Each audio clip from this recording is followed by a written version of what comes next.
10 سے 15 کلومیٹر کے فاصلے پر سینڈک ہے، جبکہ 60 سے 65 کلومیٹر کے فاصلے پر ریکوڈک پروجیکٹ ہے۔ یہ دونوں مقامات ہی اعلیٰ کوالٹی کے کاپر اور سونے جیسی قیمتی معدنیات سے مالا مال ہیں۔ جبکہ ایک اور افسوسناک امر یہ ہے کہ ان علاقوں سے وابستہ مقامی لوگوں کے لیے یہ علاقے نو گو ایریا قرار دیے جا چکے ہیں۔ سائندک کی طرف سے کوئی کسی کو اجازت نہیں۔ میں خود سائندک کا باشندہ ہوں، ہمارا زمینیں ادھر سائندک کا سارا گھر بار ہے۔ ابھی ہم لوگ کو حدود پہ نہیں چھوڑتے کہ نوکری بجائے خود کوئی اور چیز ہے۔ ریکوڈک پروجیکٹ سائندک کا ہے، سوائے ہمارے جو کچھ لیبر یہ اپائنٹمنٹ کرتے ہیں، باقی میں نہیں سمجھتا ہوں کہ میرے ڈسٹرکٹ کو اس سے زیادہ فائدہ ملا ہے۔ ریکوڈک پر بیرونی کمپنی کے ساتھ معاہدہ ہوا تھا۔ چند دن پہلے موجودہ حکومت بلوچستان نے یہ معاہدہ منسوخ کر دیا۔ سینڈک کے مقام پر چینی کمپنی سرگرم عمل ہے۔ ڈسٹرکٹ کے لوگوں کا بنیادی حق بنتا ہے کہ اس کو رائلٹی دیا جائے، کم سے کم 2 ہے، ابھی 5% ہونا چاہیے۔ یہ رائلٹی ہمیں بالکل جب سے یہ پروجیکٹ لگے ہمیں یہ رائلٹی نہیں مل رہا ہے۔ 412 ملین ٹن کاپر گولڈ کا ڈپازٹ ہم نے سینڈک کے مقام پر ڈسکور کیا تھا، جو پچھلے 3-4 سال سے پروڈکشن میں ہے، and this is the only mega project in mineral sector جو پروڈکشن دے رہا ہے، لیکن وہ بھی چائنیز کو لیز پہ دیا ہوا ہے، ہمیں صرف 2% رویلٹی ملتی ہے۔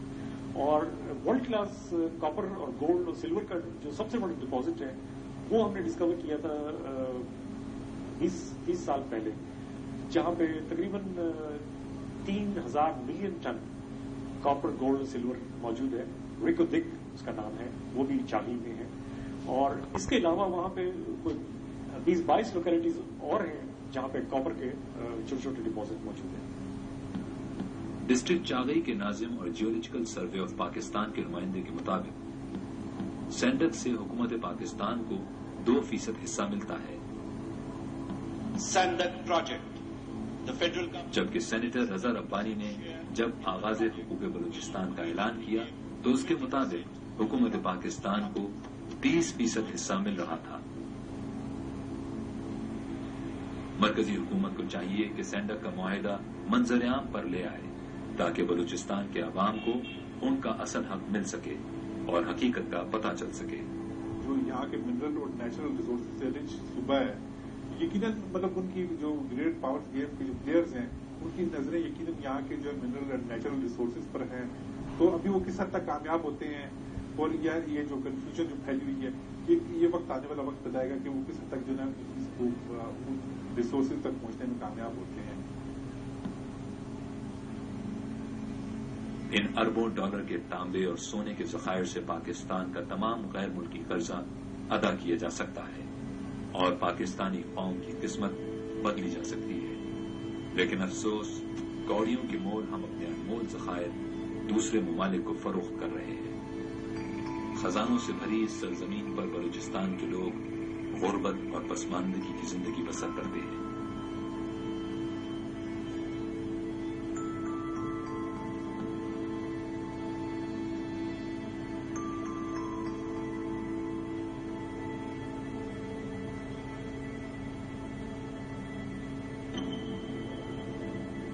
تفتان کے بعد ہم نے پشتون علاقوں کے سرحدی شہر چمن کی جانب اپنا سفر شروع کیا۔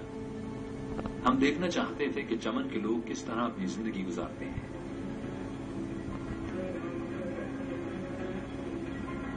بلوچستان کے دیگر علاقوں کے مقابلے میں یہ راستہ زیادہ آباد اور پر رونق دکھائی دیا۔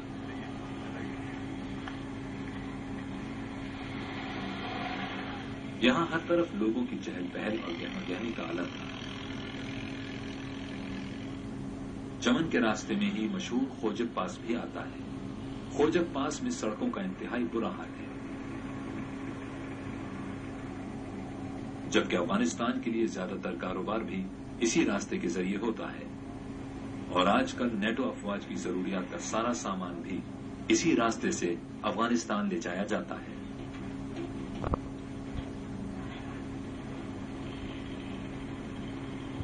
جب ہم سرحد کے قریب پہنچے تو ہمیں پتا چلا کہ دیگر سرحدی علاقوں کی طرح یہاں بھی دونوں اطراف آباد ہزاروں مقامی باشندوں کی زندگی کا دار و مدار